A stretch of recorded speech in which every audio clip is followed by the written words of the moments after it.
What did he think of what you were doing? He was He had also a journalist. He had a brain tumor, so it was difficult for him to, exactly, who knows exactly, but as the project began anyway, he was because he was a great outdoorsman and hiker and things. So let's talk about your going from writing, and you were always an activist in a sense, but really then getting out there and getting into community organizing and politics. When did you make that shift? So I'd always been doing a little bit of this, right, along the way, and certainly a lot of my speaking and stuff was always helping groups that were doing stuff and whatever. But at a certain point, it began to dawn on me that we weren't making any progress. And that the reason we weren't making any progress was on climate change, and the biggest issue we've ever faced by far, that there was no movement. That nobody was doing the actual organizing. We had the superstructure of a movement. We had Al Gore, we had a lot of scientists, we had policy people, we had economists. The only part of the movement we'd forgotten was the movement part. There was nothing there.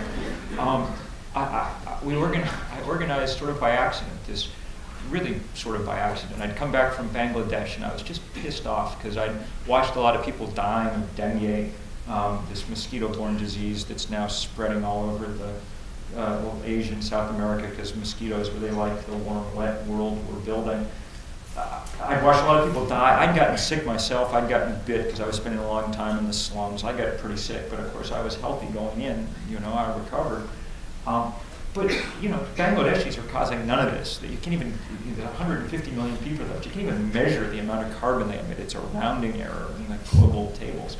We're 25% of the world's CO2. So, if I remember going to the hospital and Dhaka, if there's 100 people lying in cots in the hospital, 25 of them are our responsibility, And I think what I was pissed off when I got home after that, and as usual, but I had no idea what to do. I'm really not, I'm going to talk about activism as if I have some idea about it, but, as people like you know all about this, or Dale or Joe, people who really studied, we were just making it up as we went along and have been ever since. We organized this march across Vermont. I just emailed people, said we're going to walk, and I'm a Methodist Sunday school teacher, so I called the Methodist churches along the route, and they arranged potluck suppers, and we slept in farm fields. We had 1,000 people walking by the time we got to Burlington, our main city, which in Boston doesn't sound like anything, but in Vermont, Vermont, 1,000, except for UVM hockey games, that's as many people as ever appear in one place. And it got everybody to come meet with us, everybody running for Senate and Congress, and they all signed this pledge to cut carbon emissions 80% by 2050.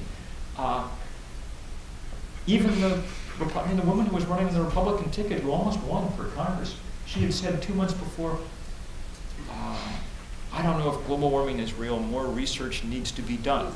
Well, the more research that needed to be done was on the question, how many people will walk across Vermont and ask me to change my mind, And empirically, 1,000 was sufficient because she signed this pledge.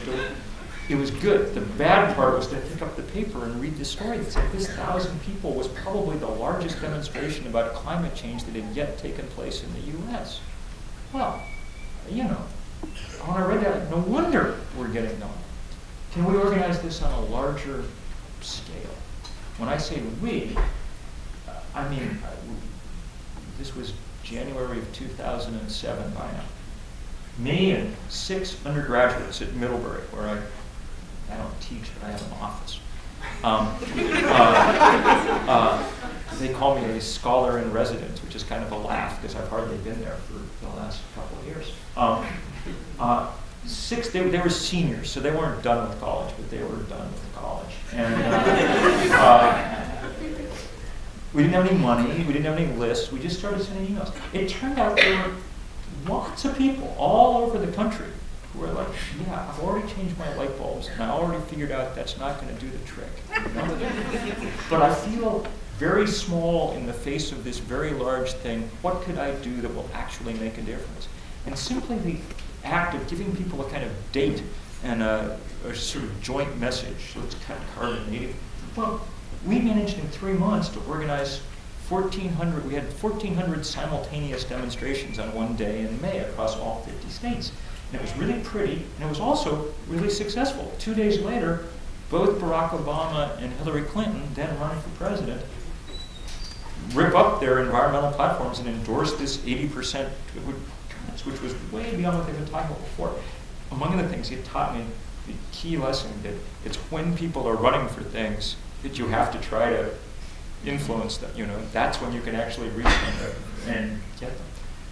It was great. We felt, I believe the technical word would be smug, at our success. Except that 6 weeks later, the Arctic starts to melt, and melt in preposterous fashion. By the time the summer's over, the Earth viewed from outer space was completely different than it had a year before or 1,000 years before. It becomes very clear that global warming's happening faster than we anticipate, and you get across a huge number of different physical phenomena. Big changes. The Earth, it turns out, now has about 5% more moisture in the atmosphere than it did 40 years ago.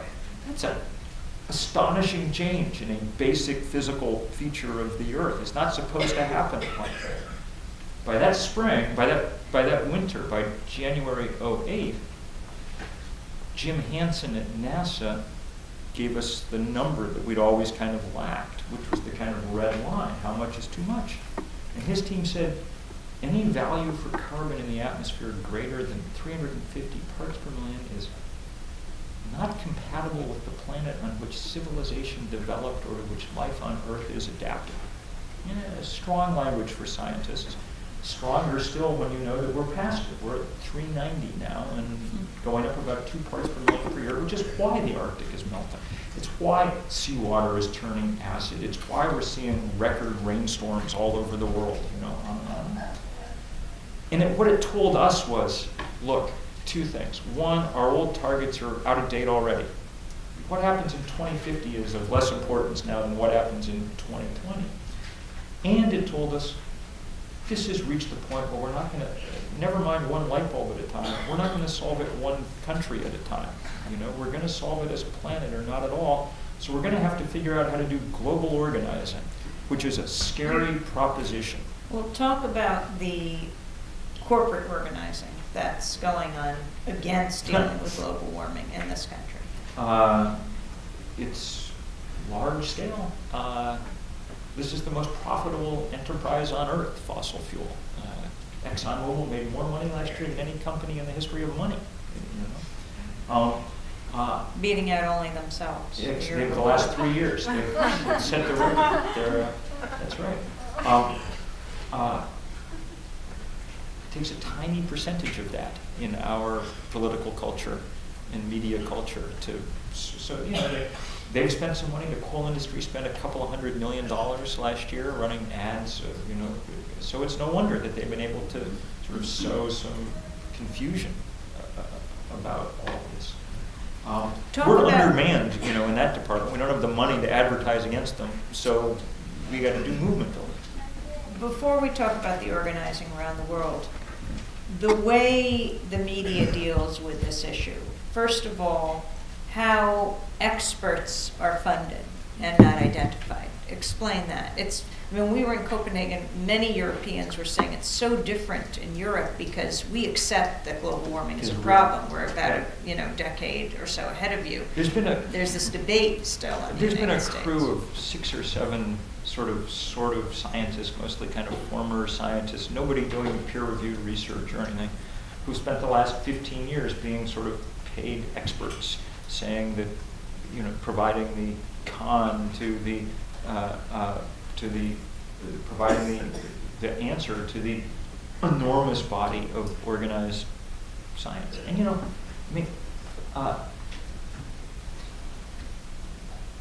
media is highly gullible. It seems to me.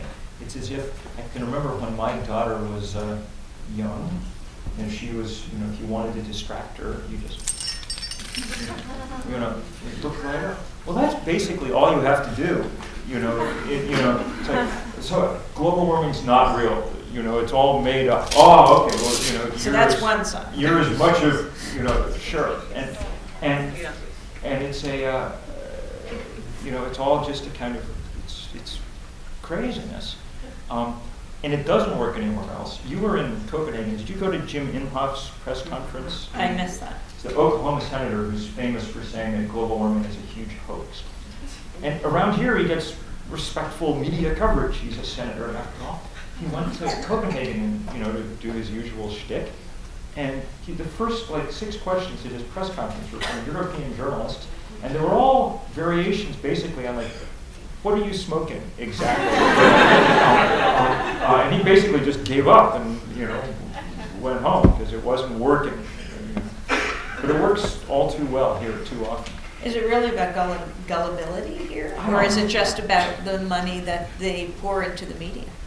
I mean, the advertisements. I think it's clearly some of that and whatever, but I think it's as much that our conception of what makes for good journalism is clash and controversy and whatever. So in that 24 hours that you watch television for a year and 24 hours of a channel, you probably hit a lot of weather reports, hundreds and hundreds of weather reports.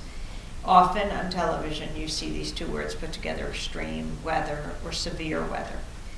Could you imagine if every time there was a weather report, I mean just now Rhode Island, the floods, there's the droughts, they put together those two words, climate change or global warming, because everyone cares about the weather. Absolutely. And in fact, to their credit, the Weather Channel for a while did that. They had this woman, a meteorologist named Heidi Cullen, who was doing really good work on this stuff. I think it was the Weather Channel, right? Yes. And then they got so much flack from the right that they fired her or something. She said that no meteorologist should be allowed on television without being versed in climate change. Yeah. Look, when you have the 100-year storm, every other year, for a decade, it's a good sign that something has shifted. And curious minds, you would think, would want to know. But the problem, of course, is that you can never say this particular rainstorm could not have happened absent global warming.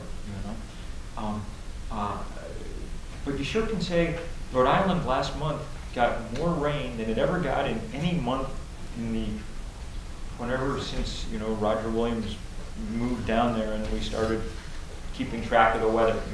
It's a long time ago, and that's pretty interesting.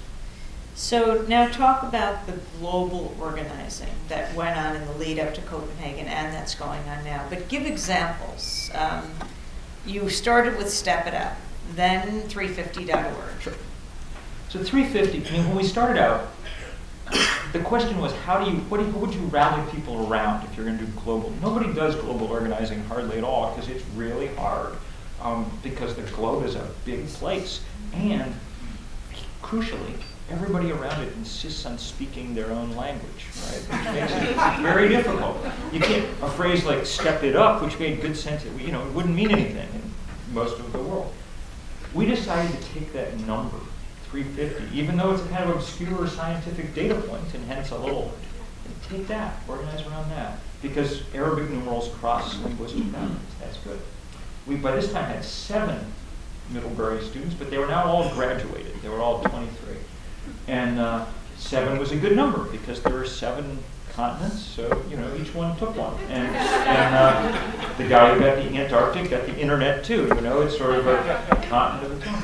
And they set out to organize, basically just going, and we didn't have any money, going and finding people like themselves all over the world.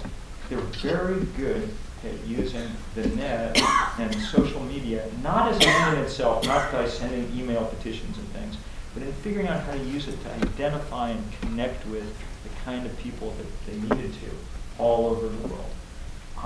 We did it. I mean, I was the one moving part. I've sort of been on the road for the last 2 years, hardly been home.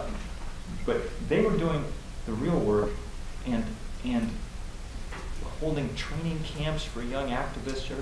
We decided that we would take one day and try to push this number into the center of things. We didn't know how well it would work, because as I said, it's sort of not been done. we chose last October 24th. And I saw you the morning we were sort of, as pictures were beginning to come in from around the world, because we told everybody, do something on that. Well, by the time the day was over, we knew we'd done it.